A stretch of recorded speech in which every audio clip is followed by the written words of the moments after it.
Buenas tardes a todos, una vez más, como siempre, como todos los lunes, como es costumbre, bienvenidos a estos momentos de reflexión, estos momentos de descubrimiento, estos momentos de disfrute de la literatura, de las letras, de los cuentos, del teatro, de la poesía y de todos los demás temas que se nos cruzan en el camino. En esta ocasión, lo prometido es deuda, vamos a continuar hablando de Tennessee Williams y ahora sí vamos a introducirnos en la obra de teatro El Zoológico de Cristal. Vamos a hacer como siempre, como lo he hecho en otras ocasiones cuando dividimos la plática en dos debido a la grandeza del personaje o la grandeza de la obra. Vamos a hacer una pequeña remembranza otra vez de lo que se platicó muy rápidamente en la sesión pasada para volver a entrar en contexto y volver a entrar en línea en lo que es esta plática sobre Tennessee Williams y el Zoológico de Cristal. Habíamos dicho que Tennessee Williams, dramaturgo, guionista y poeta ocasional, pertenece a la corriente identificada ya como el teatro realista norteamericano, herederos de la tradición teatral o dramatúrgica de Henrik Ibsen en Noruega, Anton Chekhov en Rusia o August Strindberg en Suecia.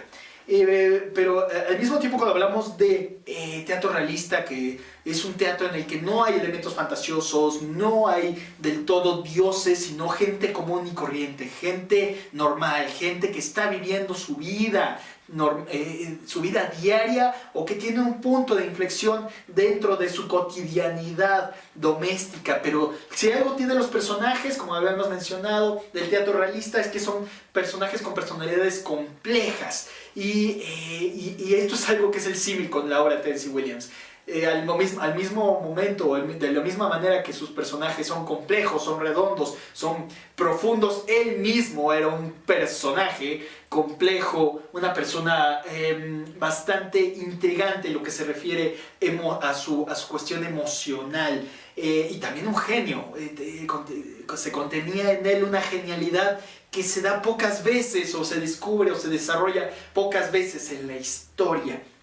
Habíamos dicho que él nació en una ciudad dentro del estado sureño norteamericano de Mississippi, llamado Columbus, en 1911.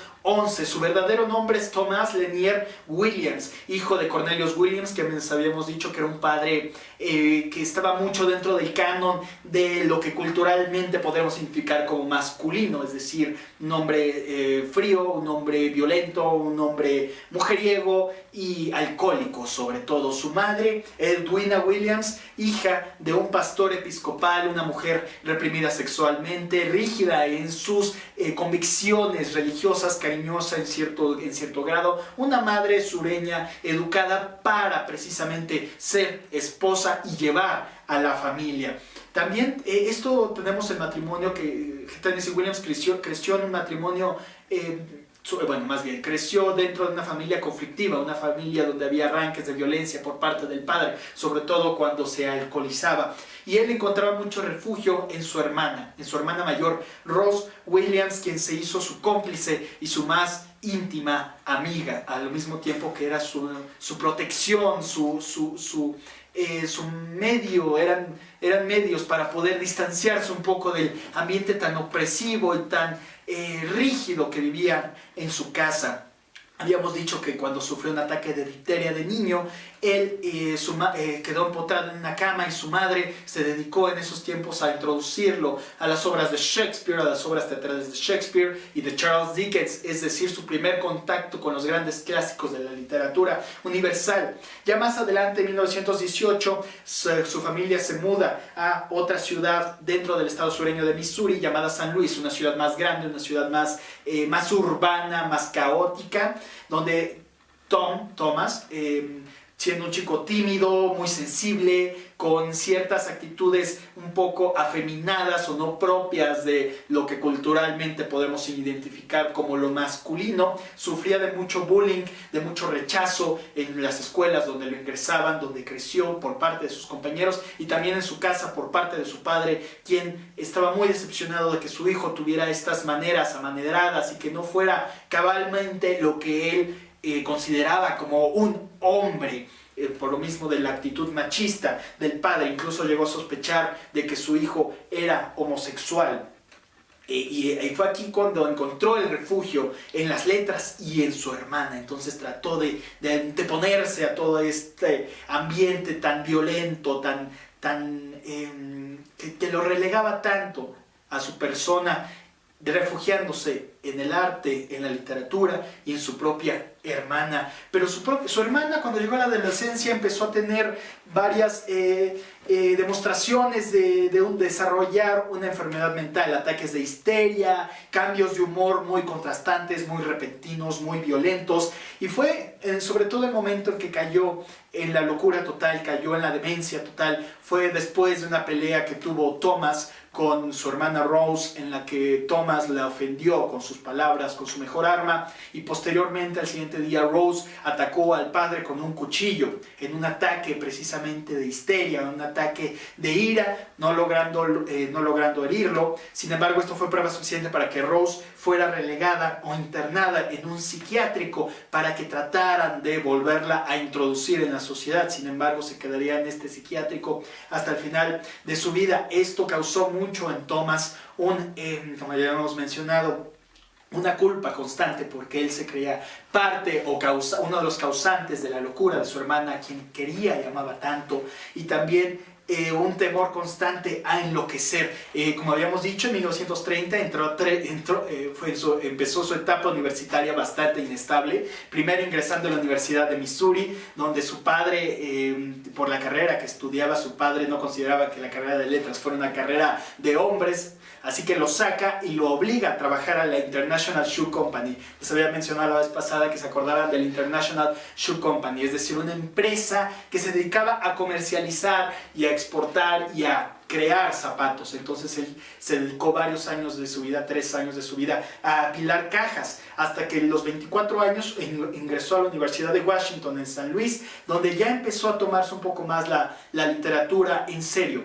Desde que estaba trabajando en la International Shoe Company, trabajaba en la mañana y escribía furiosa y rabiosamente en la noche. Una vez que entró a la segunda universidad, participó en un concurso que ganó, y luego con algunos de sus poemas, y volvió a participar en un concurso donde ya ganó el 4º lugar, enojándose bastante, enojándose con sus maestros y dudando de su propio talento literario, y decidió salirse de la universidad. Y fue hasta que ingresó a la Universidad de Iowa, su tercera universidad, que pudo graduarse. Fue en la Universidad de Iowa donde sus compañeros de las fraternidades americanas le dieron el mote o el seudónimo de Tennessee. Tennessee porque Tennessee como un estado del sur estadounidense, por su acento, por su actitud sureña, y porque también parte de que su padre o los ascendientes de su padre fueron los fundadores de este estado o de esta región de Tennessee en el sur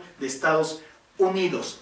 En 1938 ya saliendo de la universidad, decide irse a Nueva Orleans, una ciudad culturalmente muy rica, una ciudad vertiginosa, una ciudad donde surgió el jazz, donde estaba la comunidad afroamericana, donde había una herencia francesa, una ciudad que yo creo que culturalmente es la más rica de Estados Unidos en lo que refiere a cultura popular, si podríamos decir así. Fue aquí en Nueva Orleans donde reafirmó su homosexualidad, donde ya estuvo seguro de que Tennessee Williams prefería la compañía de hombres que de mujeres como pareja. Y fue a partir de un concurso teatral que ganó, y en el que ganó un buen dinero después de vivir un tiempo de carencias, que conoció a su representante literaria, su agente literaria, que la acompañaría casi a lo largo de toda su carrera, a Audrey Wood, quien le dijo: ¿qué haces aquí? Aquí no vas a poder crecer como dramaturgo, vete a Nueva York, ahí es la capital norteamericana del teatro, ahí vas a poder desarrollarte tú con tu talento, yo te voy a ayudar a que puedas entrar los grandes teatros de Broadway. Entonces llegó a 1940 a Nueva York para emocionarse, impresionarse ante los grandes teatros de Broadway, entre la gran vida teatral que actualmente todavía hay. Y entonces fue cuando llegó a Nueva York, empezó a dedicarse mucho a su trabajo, incluso dedicándose 8 horas diarias a escribir inalcanzablemente. En 1943 se le presenta la oportunidad de irse a Los Ángeles para ser guionista de la Metro-Goldwyn-Mayer, la Metro-Goldwyn-Mayer, como decía él, donde empezó ya a tener una vida más acomodada, mayor estabilidad económica. Sin embargo, él seguía escribiendo teatro. Él no quería ser guionista de películas comerciales. Él quería seguir haciendo o interviniendo en el teatro, que sus obras se montaran. Fue aquí cuando escribió una obra de teatro llamada The Gentleman Caller, que la presentó a la MGM para que fuera una película, se la rechazaron y entonces, decepcionado, se regresó a Nueva York con su obra, por decidido a querer montarla, y la nombró El Zoológico de Cristal. En inglés, en todo caso, sería The Glass Menagerie.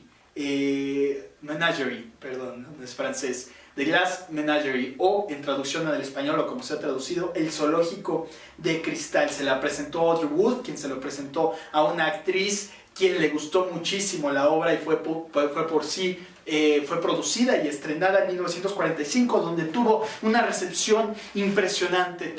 Se hizo prácticamente un clásico instantáneo, y el nombre de Tennessee Williams se empezó a hacer un nombre dentro de la dramaturgia y dentro del teatro americano, un nombre conocido. Y de repente, después de tanto tiempo de ser rechazado por su padre, de ser rechazado por su familia, de ser rechazado por sus compañeros de escuela, de ser rechazado por la sociedad, por su manera de ser y por su oficio, de repente adquirió una fama instantánea a la que empezó a temer que no fuera permanente. Fue cuando entonces decidió volver a Nueva Orleans para volver a adquirir cierta inspiración dentro, para poder crear otra obra maestra, volver a reafirmar esa fama. Y fue cuando ya escribió la obra que todo el mundo conoce, o por lo menos ustedes han escuchado, que ya habíamos mencionado la vez pasada, Un tranvía llamado Deseo, que habla sobre una sureña o dos sureñas en desgracia. Una, sobre todo, su personaje principal, llamada Blanche Dubois, y su hermana Estela Dubois. Estas mujeres que viven, esta mujer Estela, que vive en una especie de vecindad en Nueva Orleans con su marido de origen polaco, Stanley Kowalski, que es alcohólico, que es un macho, que es un hombre fornido, un hombre violento, un hombre con arranques de ira, con inseguridad, con inestabilidad emocional. Es decir, un hombre muy parecido quizás a lo que era su padre. Podríamos ahí hacer el símil de cómo a veces la vida influye dentro de la obra. Esta obra fue montada en el teatro por un director llamado Elia Kazan, en el que invitó a actuar a un actor desconocido que había salido recientemente del Actors Studio en Nueva York, llamado Marlon Brando. Marlon Brando todavía no era Marlon Brando, así que le debe gran parte de su fama precisamente a la obra del tranvía llamado Deseo, que posteriormente se hizo película por el mismo director que la montó, por Elia Kazan, quien invitó a Vivien Leigh, a la gran Vivien Leigh, quien pueden recordar en la gran obra maestra de Lo que el viento se llevó, como Scarlett O'Hara, para que hiciera el papel de Blanche Dubois. Entonces tenemos dentro de la película del tranvía llamado Deseo, que lanzó prácticamente el estrellato a Tennessee Williams, al estrellato internacional, y a Marlon Brando dentro del estrellato cinematográfico, a Vivien Leigh, a Kim Hunter como Estela Dubois, y a Marlon Brando como Stanley Kowalski. Esta prácticamente ha sido reconocida como la obra teatral del siglo, una verdadera obra maestra, que gira en torno sobre todo a la violencia y al maltrato sobre las personas débiles. Cuando se le preguntó de qué trataba la obra, se le preguntó a Tennessee Williams de qué trataba la obra, él mismo decía que era un ruego por la comprensión de la gente delicada. Esta obra, por supuesto, aparte de que se hizo un clásico instantáneo y quizás una de las mejores obras de Estados Unidos, reconocida en su tiempo, una de las mejores obras norteamericanas, ganó el premio Pulitzer. El Pulitzer lo ganó por primera vez y se hizo prácticamente el dramaturgo más famoso de Estados Unidos. Esta película, se me omití mencionársela la vez pasada, tiene todavía muchísimas influencias en obras cinematográficas y teatrales actuales. Podemos recordar, por ejemplo, Pedro Almodóvar, yo creo que es su película más exitosa con la que ganó el Oscar, Todo sobre mi madre, gira en torno a un tranvía llamado Deseo, y hay paralelismos temáticos, incluso referencias directas al tranvía llamado Deseo. Quien la haya visto sabrá de lo que hablo. O la película, una de las grandes películas recientes del director norteamericano Woody Allen, Jazmín Azul, que prácticamente es una relectura y recontextualización y una modernización del argumento de un tranvía llamado Deseo, es decir, de una mujer rica, una mujer potentada que cae en desgracia, que es viuda de un marido que se suicidó y que llega a vivir con su hermana, que tiene un noviazgo, en todo caso, o tiene de pareja un hombre violento, un hombre macho. Entonces hay ciertos paralelismos entre Jazmín Azul y un tranvía llamado Deseo. Pueden encontrar incluso, esto solamente por mencionar dos, pero hay demasiadas influencias o demasiados ejemplos de cómo ha influido esta obra dentro ya de obras posteriores y seguirá influyendo. Bueno, decíamos que a partir de este momento el éxito le empezó a abrumar, porque cuando eres una persona exitosa la audiencia te pide más y más y más, y esto lo empezó a exteriorizar, lo empezó a tratar de reprimirlo a través de beber alcohol. Recordemos que su padre había sido alcohólico, entonces él de alguna manera heredó la enfermedad del alcoholismo y trataba de salirse un poco de la presión que los medios y que la sociedad y que su público le pedía para que siguiera escribiendo obras maestras. Se había escrito 2 obras maestras casi seguidas. Tuvo otros éxitos, La Rosa Tatuada, La Gata sobre el Tejado Caliente, que también es otro gran éxito, casi a nivel del Zoológico de Cristal y del tranvía llamado Deseo, que entre sus temas habla sobre el alcoholismo, es decir, su propio alcoholismo ya lo estaba reflejando en sus obras, y con la que vuelve a ganar el Pulitzer. Habíamos hablado de La Noche de la Iguana, esta obra teatral que después se llevó a una película dirigida por el gran director obsesionado con México, John Huston, y que los había omitido la vez pasada mencionarles, en las que participó nada más y nada menos que Richard Burton, el marido de Elizabeth Taylor y también uno de los grandes astros de Hollywood de ese tiempo, de la mitad del siglo XX. Y participó también en esta película otra actriz, Ava Gardner, que precisamente fue grabada en playas de la costa jalisciense muy cercana a Puerto Vallarta. Fue aquí, a partir de ese momento, y mientras estaba desarrollando todas estas obras, su alcoholismo aumentó y también su paranoia. Se hizo un hombre paranoico con un constante miedo a la locura y al fracaso. Empezó a combinar el alcohol con somníferos. Se le murió su pareja, a quien le fue infiel bastantes veces y con quien tuvo una relación más que tórrida. Acudió a psicólogos para tratar de manejar sus problemas emocionales. Acudió a psicólogos poco profesionales, como la anécdota de un psiquiatra más bien, que le dijo que la solución a todos sus problemas era que dejara de ser homosexual. Pero ¿cómo le pides a una persona homosexual que deje de ser homosexual? Le estás pidiendo que deje de ser lo que es. Entonces, a partir también de ese momento, los críticos empezaron despiadadamente a destazarlo en todas sus obras, en sus críticas, a marginarlo y a declararlo incluso obsoleto. Entonces vemos una decadencia de su obra dramatúrgica. Pero él seguía intentando, no paró de escribir y de seguir intentando sacar otra obra maestra, y poco a poco, ya al final de su vida, se le fue relegando a pequeños teatros donde ya tenía unos arranques de paranoia e ira. En uno de estos arranques despidió a su agente literaria, Audrey Wood. Pero él siguió describiendo, y cada vez que lo intentaba más, los críticos parece ser que ya se ensañaban con él, ya estaban jugando con él y prácticamente lo destrozaban dentro de sus críticas. Pero hasta 1983 fue totalmente derrotado. Y fue entonces que en el Hotel Elise de Nueva York, un hotel al que acudía con bastante frecuencia, después de una noche de vino y somníferos, se le encontró muerto. Hay varias teorías. La autopsia dice que murió ahogado por una tapa de una botella de barbitúricos. Su hermano menor, está convencido de que Tennessee Williams fue asesinado, o incluso, y creo que yo creo que es la versión más reconocida, es que se suicidó prácticamente. La combinación de barbitúricos con alcohol o de somníferos con alcohol no es nada bueno para el cuerpo, y más si se le adiciona una inestabilidad emocional que en ese momento ya tenía. Mucha gente, muchos de sus amigos cercanos dicen que prácticamente fueron los críticos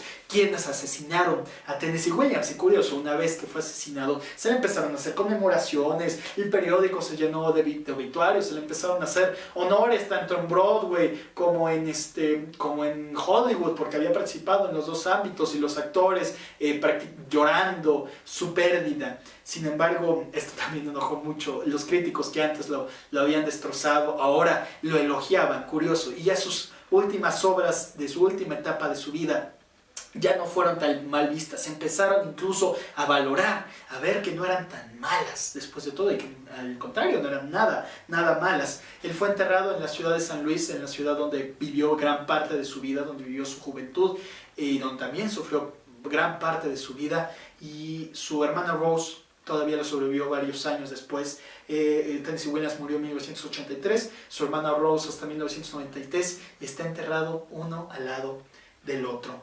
Y esto es como la manera en que se consagró el mayor dramaturgo de Estados Unidos. Y digan que tiene competencia, tan solo podemos mencionar otros dramaturgos: a Eugene O'Neill, a Lillian Hellman, a Edward Albee, a Arthur Miller. Es decir, todos que están dentro de esta corriente de realismo norteamericano. Ahora sí vamos a hablar del Zoológico de Cristal. El Zoológico de Cristal es una obra de teatro que se desarrolla en San Luis, en la ciudad de Missouri, en su ciudad donde creció, que no es su ciudad natal, pero es la ciudad donde creció, dentro de un callejón de San Luis, Missouri. La obra nos pone en este contexto. Sobre todo el contexto histórico es la Gran Depresión de 1929.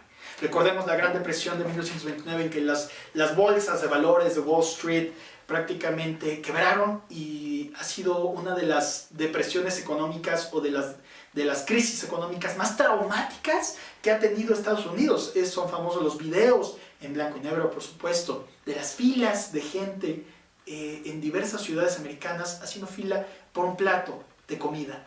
Horas, mucha gente quedó en la calle, mucha gente tuvo que ver maneras de sobrevivir la Gran Depresión, y más en un momento que parecía que había sido un momento de auge económico. En este contexto de Gran Depresión, de crisis económica generalizada de Estados Unidos, en que parecía que todo estaba decayendo, que el gran imperio estaba decayendo, es donde se sitúa la obra de El Zoológico de Cristal. Esta obra tiene cuatro personajes que vemos. Sin embargo, hay un quinto personaje, un personaje que está ausente. Sin embargo, esta ausencia no omite de que sea esencial para la obra, de que su presencia sea fundamental, o más bien de que se siente su presencia. Si ustedes han visto, y este es un gran ejemplo que quizás voy a poder repetir varias veces cuando hablemos de la obra, si han visto Hamlet de Shakespeare, Hamlet tiene, por supuesto, como 25 personajes. Es una obra monumental, y que si se montara completa se tardaría aproximadamente 4 horas y media, hasta 5 en algunas versiones. Hay un personaje que aparece, más bien, sí aparece, pero es una especie de ausencia porque es un fantasma, que es el padre de Hamlet. El padre de Hamlet, que se le aparece a Hamlet pidiéndole que lo vengue. Aparecerá prácticamente 2 veces durante toda la obra. Sin embargo, su presencia, su única aparición es fundamental y detona el conflicto de toda la obra. El padre de Hamlet en fantasma, el rey Hamlet de Dinamarca, diciéndole a Hamlet que lo vengue. Aquí pasa algo parecido. Es un padre ausente, un padre, podría decir, fantasmal. No aparece como fantasma, no aparece en la obra como fantasma. Sin embargo, su ausencia es fundamental y también sus acciones del pasado son fundamentales para lo que pasará dentro de la obra de teatro. Podríamos decir que uno de los personajes principales de El zoológico de cristal es primo hermano de Hamlet.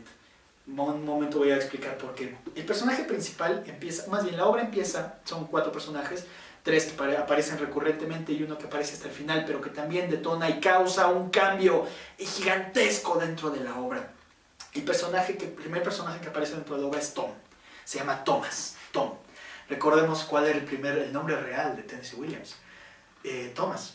Había dicho, creo, lo había mencionado la vez pasada, que esta obra la escribió Tennessee Williams como un acto de redención con su pasado. Un acto de redención, de expiación sobre su culpabilidad, sobre su hermana, sobre su pasado, sobre su familia, sobre su cultura, sobre su propia vida. No es casualidad. Nada en el teatro es casualidad. Nada es gratuito. Ni siquiera en el teatro del absurdo nada es gratuito. Que el personaje principal tenga el mismo nombre del dramaturgo. En este caso su nombre real, Thomas. Aparece Thomas diciéndonos unas palabras, hablándonos al público. Aparece, de repente empieza la obra y sale Thomas en una gabardina, en un traje de marinero, con una gabardina. Y nos empieza a hablar al público. Y esto dice: tengo trucos en el bolsillo y cosas bajo la manga. Nos está hablando a nosotros. Pero soy todo lo contrario del prestidigitador común. Este les brinda a ustedes una linda ilusión con las apariencias de la verdad. Yo les doy la verdad con las gratas apariencias de la ilusión. Los llevo a una callejuela de San Luis, Missouri. La época en que transcurre la acción es el lejano periodo en que la enorme clase media de los Estados Unidos se matriculaba en una escuela para ciegos. Una referencia a la Gran Depresión. Sus ojos les fallaban, o ellos fallaban a sus ojos, y por eso se les oprimía enérgicamente los dedos sobre el feroz alfabeto braille de una economía en desintegración. En España había revolución. Aquí solo había gritos y confusión y conflictos obreros, a veces violentos, en ciudades por lo demás pacíficas como Cleveland, Chicago, Detroit.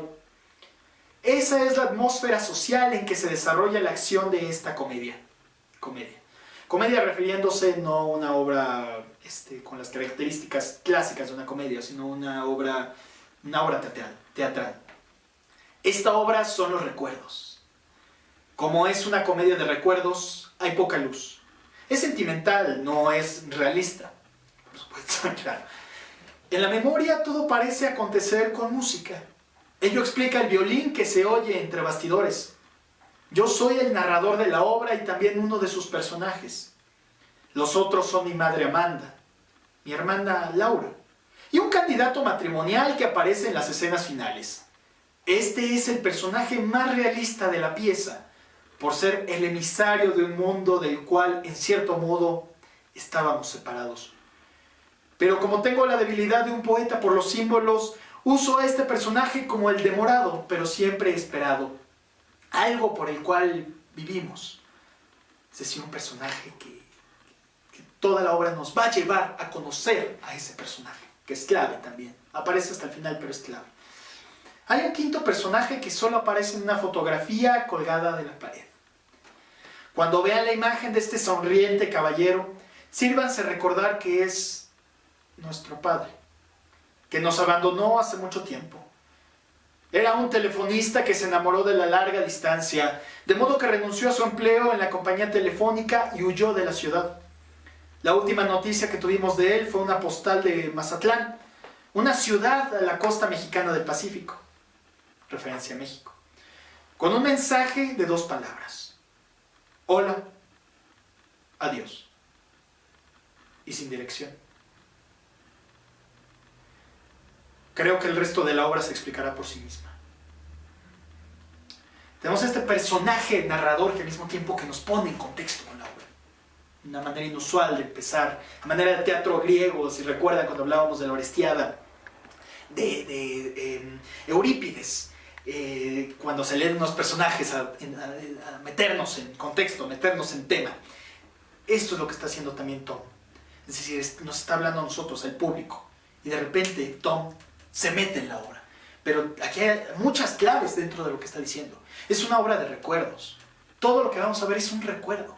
Por eso, dentro de las acotaciones, Tennessee Williams decía que no quería un escenario realista, que es un ensueño, que es un recuerdo, que es como si fuera un viaje a la memoria. Por eso pide una escenografía que a veces no puede ser tan exacta, no es una sala, no es un departamento tal y como esperaríamos que fuera. Cualquier montaje del Zoológico de Cristal que ustedes vean va a tener estas características, una escenografía casi de ensueño donde se desarrollan personajes realistas. Dice que no es realista, pero es una obra profundamente realista.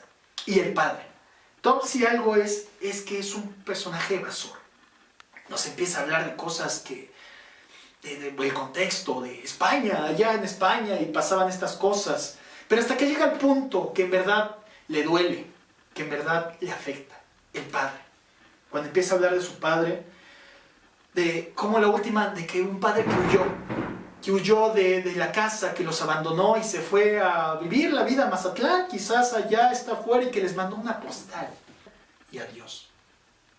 Sin dirección. Eso fue lo último que los dejé el padre, entre otras cosas, con una foto de él.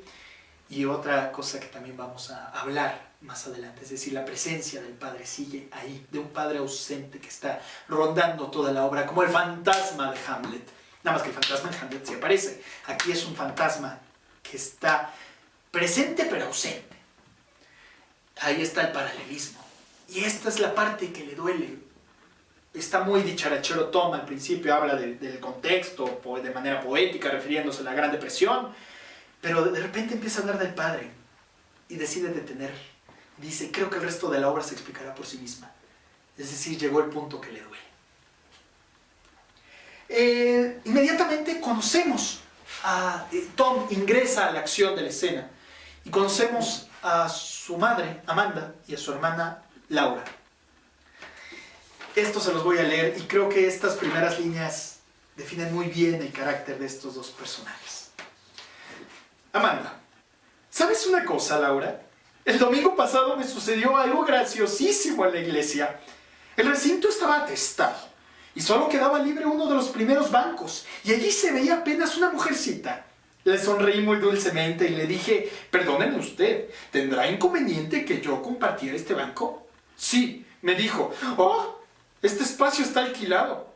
¿Sabes que es la primera vez que oigo decir que el señor alquila espacio? Esos episcopales del norte. Comprendo a los del sur, pero a los del norte no. Querido Tom, no empujes la comida con los dedos. Si es forzoso que la empujes con algo, usa una corteza de pan. Debes masticar lo que comes. Los animales tienen en el estómago secreciones que les permite digerir su comida sin masticarla. Pero los seres humanos, antes de tragarla, deben masticarla y masticarla. ¡Ay, come sin prisa! ¡Come sin prisa! Una comida bien preparada tiene muchos sabores delicados que conviene retener en la boca para apreciarlos y no limitarse a engullirlos. ¡Ay, mastica, mastica! ¿No quieres darle la oportunidad de funcionar a tus glándulas salivales? Tom, mamá, no he disfrutado un solo bocado de la cena a causa de tus constantes instrucciones sobre la manera de comerla. Eres tú quien me obliga a comer precipitadamente, con tu atención de gavilán sobre todos mis bocados. Resulta repulsivo toda esta disertación sobre la secreción de los animales, las glándulas salivales, la masticación. Amanda, tienes temperamento, como un divo del Metropolitan. No te he permitido que te retires de la mesa. Tom, voy a fumar un cigarrillo. Amanda, fumas demasiado. Laura, mamá, traeré el café. No. Tú siéntate. Hoy yo seré el negrito que sirve y tú serás la dama. Laura, ya me he levantado. Pues vuelve a sentarte. Consérvate fresca y linda para los pretendientes. Laura, no espero la visita de ningún pretendiente. Ay, Amanda, lo gracioso es que vienen cuando menos se lo espera. Recuerdo una tarde en domingo en Blue Mountain cuando tu madre era niña. La hora sigue, pero aquí ya conocemos, ya parte de la personalidad, cómo es la dinámica familiar dentro de la familia, de esta casa, de una callejuela de San Luis, de la familia de Tom, de Amanda. Quiero decir, aquí ya vemos el carácter. Amanda es un personaje que podría parecer jovial, un personaje lo que podríamos decir con una positividad algo tóxica. Amanda se entiende a lo largo de la obra que es una mujer que era descendiente de terratenientes sureños, que tuvieron grandes tierras y que tuvieron mucha riqueza en el pasado, es decir, una mujer que se le educó para ser una niña bien, una mujer que se le educó para ser esposa, una mujer que se le educó para ser madre, una mujer para que tener maneras, es decir, la manera correcta de comer, la manera correcta de desenvolverse socialmente, se le podría decir Amanda. Sin embargo, se casó con el padre de Tom y de Laura, con esta persona, con este padre que huyó, que no era rico, que no era no era potentado y prácticamente pues tomó una mala decisión en su vida y cayó en la desgracia total y en la pobreza, se puede decir, para que después la terminara abandonando. Pero vemos que es un personaje tan asfixiante que ni siquiera deja comer a gusto a su propio hijo y su hijo ya está harto, se explota de repente. Tenemos aquí una pequeña explosión. Y Laura, Amanda, detrás de esta máscara de positividad, de alegría y de maneras sociales que trata de mantener, vemos una gran decepción acerca de su vida. A partir de ese momento que me quedé, empieza a hablar sobre cómo llegaban 17 pretendientes al mismo tiempo cuando era joven y que era bella y que todo el mundo se peleaba por ella. Y que todas sus amigas se casaron con grandes terratenientes y que ahora son viudas o hijas de banqueros, o se casaron con gente muy, muy poderosa y que ahora tienen terrenos, tienen riquezas, tienen casas, y ella pues se casó con el padre de estos niños y pues, miren, es una mujer frustrada, decepcionada con su propia vida y es una mujer casi inválida porque no se le enseñó a trabajar. Se le enseñó a ser una niña bien, a ser una mujercita, con maneras muy correctas, pero no se le enseñó a hacer nada. No sabe hacer nada, es una discapacitada laboral. No sabe hacer nada, Amanda. Laura es un personaje interesante. Laura, de niña, es una niña que sufrió poliomielitis.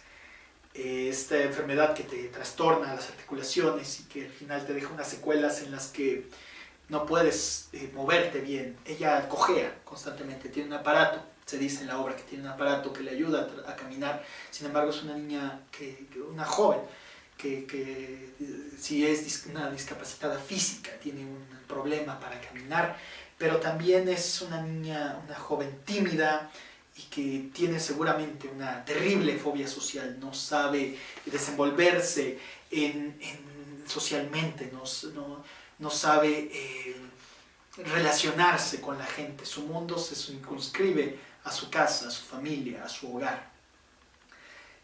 Pasa a la escena siguiente, vemos esta dinámica familiar, esta introducción de los personajes que creo que en esos pocos párrafos ya los empezamos a conocer. Y bueno, y Amanda diciendo los pretendientes, sí, y Laura, no espero ningún pretendiente. No. Es una niña muy retraída en sí misma, una joven más bien, perdón, niña. Es que pareciera que es la actitud de una niña, frágil, inocente, temerosa de todo lo que le rodea. Y que sin embargo quiere mucho a Tom. Recuerden esto, ya vemos los paralelismos. Thomas, con una hermana, con un problema no mental, bueno, quizás sí mental, con una fobia social, con una incapacidad para poder ser normal dentro de la sociedad. ¿A qué les recuerda esto? ¿A quién les recuerda esto? ¿A Tennessee y a Rose, quizás? Bueno, pasa el tiempo y la siguiente escena, más bien, se supone que Amanda había inscrito a Laura dentro de una universidad para que estudiara taquimecanografía, para que pues, aprendiera algo y por lo menos fuera secretaria. ¿Y para qué? Para que pudiera ganarse la propia vida, y también al mismo tiempo Amanda lo hace para que Laura pueda mantenerla a ella misma. Es decir, está haciendo diligencias para que su hija pueda dedicarse a algo para asegurar la estabilidad económica de los dos. En este momento de la obra, Thomas es el único que trabaja. Thomas es el que gana dinero y trabaja en una zapatería. Ya son demasiadas las coincidencias. Y el único que lleva dinero a la casa y que las mantiene a las dos. Thomas es el sostén económico de la casa. Entonces llega Amanda, llega a la escena y está Laura ahí jugando con unas figuritas de cristal, de animalitos. Otra cosa que dejó el padre, unas figuritas que el maestro Fernando Martínez Monroy, un estudioso del teatro en México, dice que seguramente esas figuritas vienen de México, son figuritas quizás de Jalisco, figuritas de cristal, animalitos, y que todo el tiempo Laura se dedica a limpiarlos y pasa su vida y pasa su tiempo limpiando estas figuritas de cristal. Mientras ella está haciendo esto, llega Amanda y dice: fui a tu universidad de aquí, mecanografía, a preguntar cómo ibas, y me dice la directora que ni siquiera te conoce. ¿Qué? ¿Cómo? Pues si lleva 3 meses, 3 meses yendo acá, viniendo aquí, ¿cómo es que ni siquiera la conoce? Y dice la directora, y le va contando todo esto, dice: la niña esta que vino como 2 días y de repente se asustaba mucho y se fue y dejó de venir. Sí, la recuerdo, pero no, ya no viene. Y Amanda creía que todo el tiempo Laura estaba yendo a la universidad. Entonces Laura dice: no, es que me aterraba estar ahí, me aterraba la gente, me aterraba convivir con la gente, y me escondía, me metía, me iba a otro lado, te engañé, perdón, pero no puedo hacer esto, por la misma carácter de Laura. Entonces, pues, esto le dice Amanda a su hija, después de que sale el descubrimiento terrible de Amanda y que se le cae pues todo su plan de que Laura pueda ser secretaria y pueda mantenerlas a los dos. Amanda: y bien, ¿qué haremos ahora, querida, el resto de nuestra vida? ¿Quedarnos sentadas simplemente mirando pasar el desfile? ¿Divertirnos con el zoológico de cristal? ¿Ejecutar eternamente esos discos gastados que tu padre nos dejó como un doloroso recuerdo suyo? No podemos estudiar una carrera comercial, no podemos. Eso solo nos causa indigestión. ¿Qué nos queda ahora sino depender de otros durante el resto de nuestras vidas? Créeme, Laura, sé perfectamente lo que le pasa a las mujeres solteras que no están preparadas para ocupar una posición en la vida.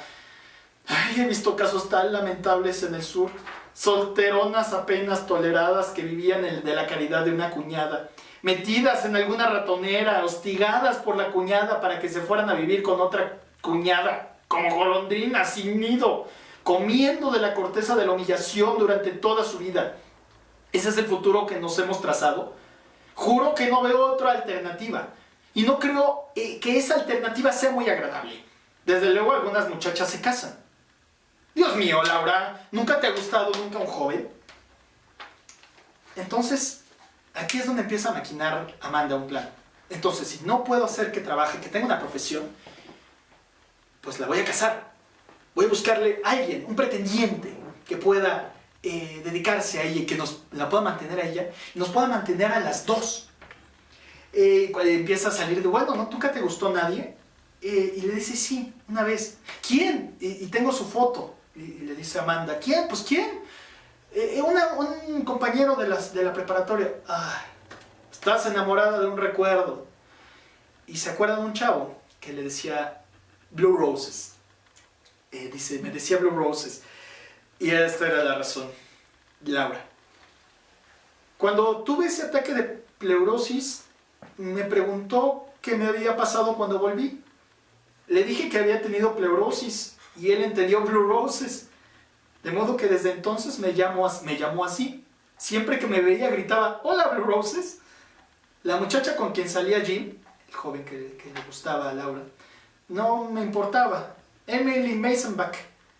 Emily era la muchacha mejor vestida de soldán, pero nunca me pareció sincera. En cierta ocasión leí en un periódico que eran novios. Eso sucedió hace mucho tiempo. Es probable que ya se haya casado. Y bueno, pues le cuenta esta historia y dice: bueno, entonces si no puedo darte una profesión, pues vamos a buscarte un pretendiente, vamos a buscarte un marido. En la tercera escena sale Tom a explicar esto, ya dentro de la idea del pretendiente de Amanda. Después del fracaso en la escuela comercial Rubicam, la idea de encontrar un candidato para mi hermana Laura empezó a desempeñar un papel cada vez más importante en los círculos de mi madre. Se convirtió en una obsesión, como un arquetipo del inconsciente universal. La imagen del candidato rondaba nuestro apartamento. Rara vez transcurría una de nuestras veladas sin alguna alusión a aquella imagen. a aquel espectro o a aquella esperanza. Y hasta cuando no lo mencionábamos, su presencia persistía en el aire inquieto de mi madre y en los modales asustados de mi hermana en su aire de excusa. Persistía como una sentencia dictada contra los Winfield. Ellos son los Winfield.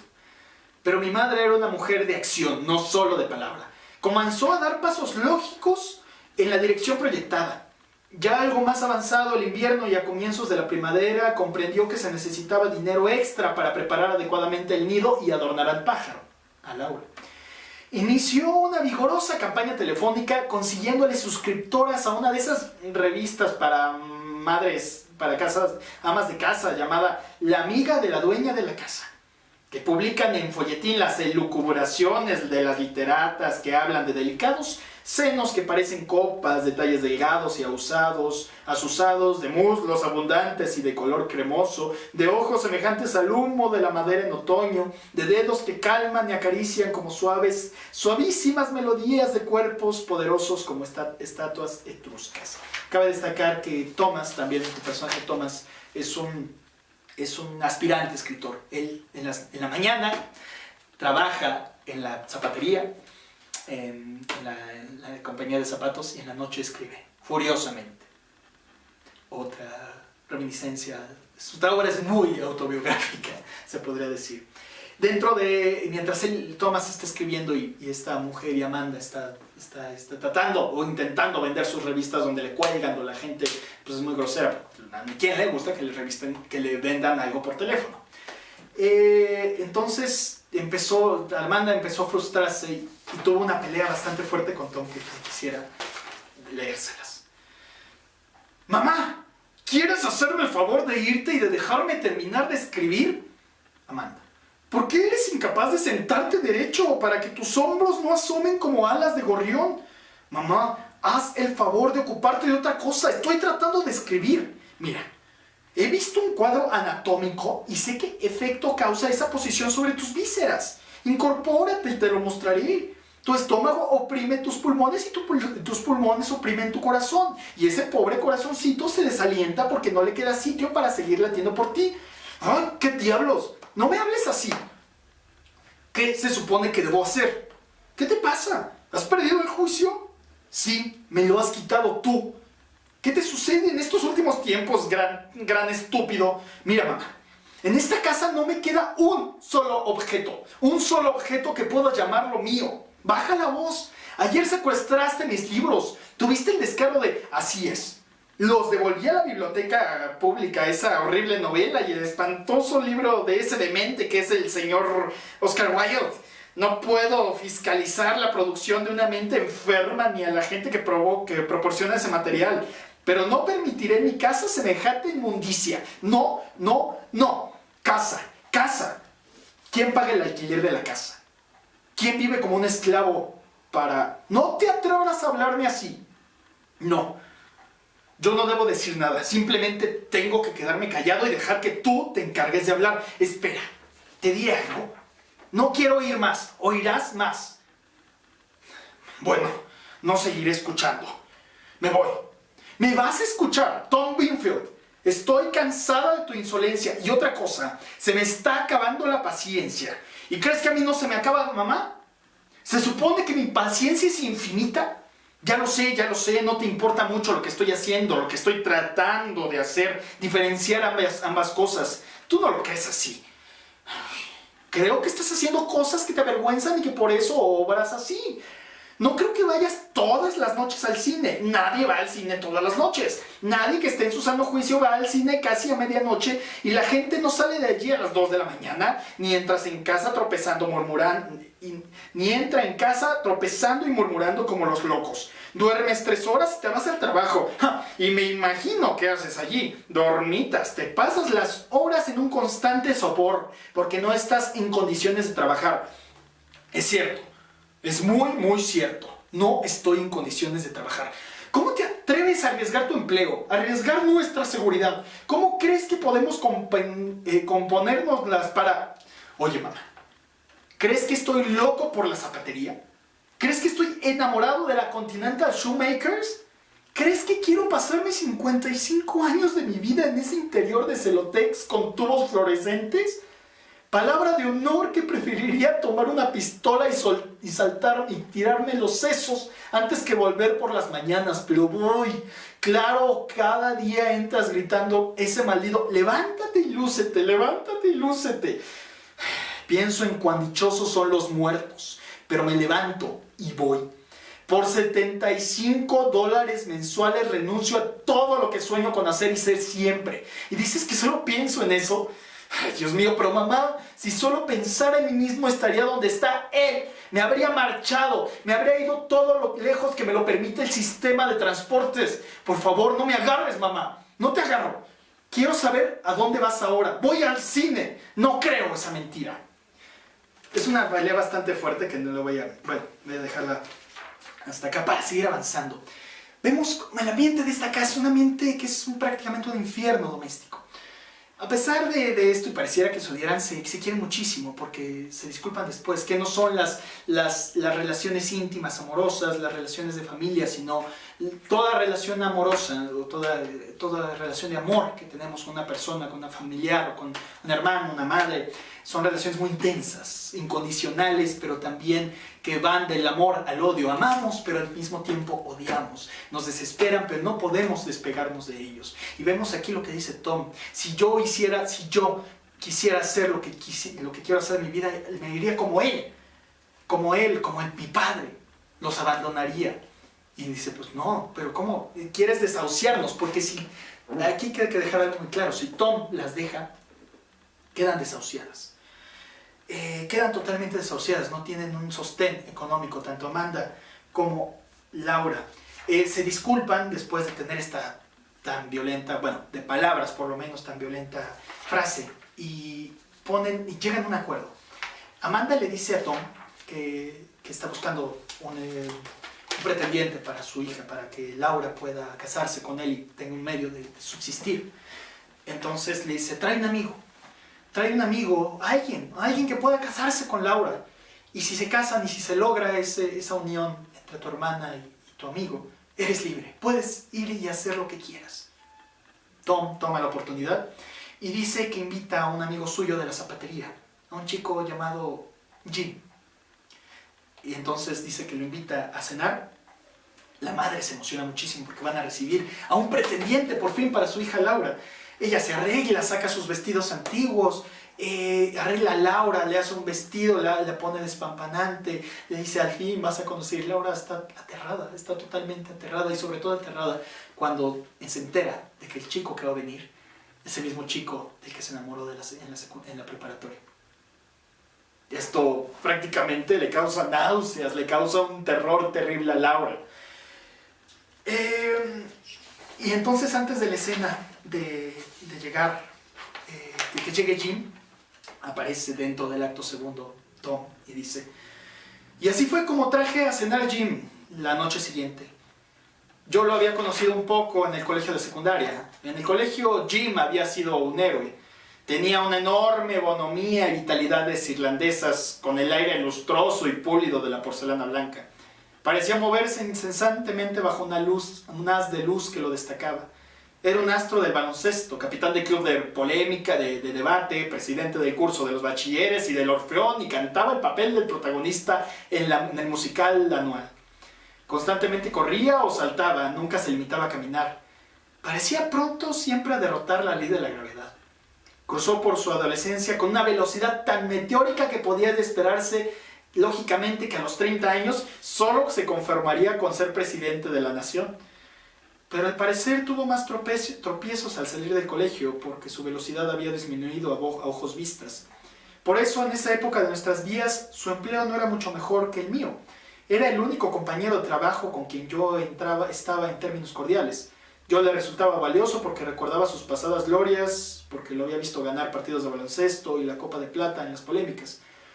Jim conocía mi secreto hábito de recluirme en un retrete de lavabo para trabajar en mis poemas cuando aflojaba el trabajo en el negocio. Me llamaba Shakespeare. Y mientras los demás compañeros me miraban con desconfianza o hostilidad, Jim se mostraba jovial conmigo. Poco a poco su actitud empezó a influir sobre los demás y la hostilidad de estos se esfumó. Y por eso, después de algún tiempo, empezaron a sonreírme también. como le sonríe la gente con un perro de tipo extraño que se les cruza en el camino a lo lejos. Yo sabía que Jim y Laura se habían conocido en el colegio porque mi hermana hablaba con admiración de la voz de Jim. No sabía si Jim la recordaría o no, porque en el colegio de secundaria Laura había sido tan recatada como Jim sorprendente. Y si recordaba a Laura, Jim no la recordaba al menos como a mi hermana, porque cuando lo invité a cenar me sonrió y dijo: ¿sabes una cosa, Shakespeare? Es curioso, pero nunca creí que tuvieras parientes. Thomas invita a Jim, y lo que sucede durante esa cena, que es bellísimo, es desgarrador, es sutil, no se los voy a decir porque los quiero que ustedes descubran esta escena. Es algo que cambia y marca la vida para Laura para siempre. Es una cosa que quizás para Jim fue algo común, algo simple, algo sencillo, algo habitual. Quizás no iba a recordar esa cena. Sin embargo, para Laura era la noche definitiva, sería la noche definitiva, porque cambiaría su vida. Y donde descubriría algo de sí misma, quizás descubriría que ella no era tan especial. Laura se asume monstruosa, se asume especial, se asume única. Y Jim, con lo que hace, con la pequeña cosa que hace, que a veces lo hace intencional, la saca de esa idea a Laura y la condena. Y al momento de condenar a Laura, también condena a toda la familia. Les voy a leer nada más el último monólogo de Tom, que es desgarrador. Es una obra de muchos símbolos, es una obra muy simbólica. El zoológico de cristal, la foto, los libros, la máquina de escribir, la luz. Un momento en la obra en que se va la luz. Y ese momento, como Thomas, que se prenden unas velas. Durante la cena se va la luz porque Thomas no paga la cuenta de luz porque usa ese dinero para alistarse en el ejército. Y es una metáfora quizás de cómo Thomas, al abandonar a su familia, les quita la luz. Él era la luz de esa familia y los deja en velas. Estas son las últimas frases, es el último párrafo de Thomas. Yo no fui a la luna, fui mucho más lejos, porque el tiempo es la distancia más larga entre dos lugares. Me marché de San Luis. Bajé por última vez esos peldaños de la escalera de emergencia y seguí, desde entonces, los pasos de mi padre tratando de hallar en el movimiento lo perdido en el espacio. Viajé mucho por todas partes. Las ciudades pasaban rápidamente ante mí como hojas secas de brillantes colores, pero arrancadas de la rama. Me habría detenido, pero algo me perseguía. Aquello acudía siempre de improviso, tomándome de sorpresas. Quizás fuese un pasaje musical familiar. Quizás solo un fragmento de transparente cristal. Quizás me esté paseando por una calle de noche, en alguna ciudad extraña, antes de haber encontrado compañeros, y pasé junto a la ventana iluminada de una perfumería. La ventana está llena de piezas de cristal de color, de frasquitos transparentes de delicados tonos que parecen fragmentos de un arco iris roto. Entonces, repentinamente, mi hermana me toca el hombro. Me vuelvo y miro sus ojos. Ay, Laura,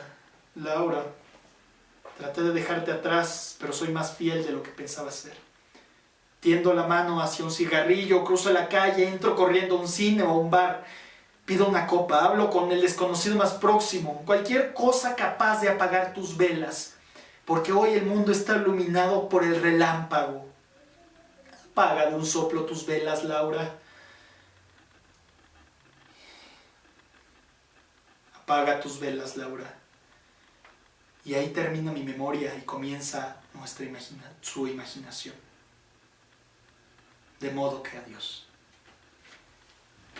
La luz como símbolo también. El recuerdo de Laura, un recuerdo que atormenta a Tom a lo largo de su vida. El abandono, el dejarla sin luz. Apaga tus velas, Laura, es el epitafio. Que la hermana que el epitafio que está contenido en la lápida de Rose Williams, al lado de Tennessee Williams. Apaga tus velas, Laura. Apaga ese recuerdo. Ese recuerdo que le duele, que lo atormenta, que lo acompañaría el resto de su vida. De su hermana Rose. Blue Roses o Laura. Les invito a descubrir esta obra y con esto terminamos parte de hablar del Zoológico de Cristal y de Tennessee Williams. Creo que conocer la vida de Tennessee les da mucha perspectiva para entender y apreciar y sentir el Zoológico de Cristal. Y entender que quizás el Zoológico de Cristal son Tom, son Amanda, son Laura, son la gente frágil, son todos nosotros. Muchas gracias. Agradezco al Ayuntamiento de Metepec, a la Dirección de Educación, por permitirnos usar sus redes sociales para hablar del Zoológico de Cristal. Muchas gracias.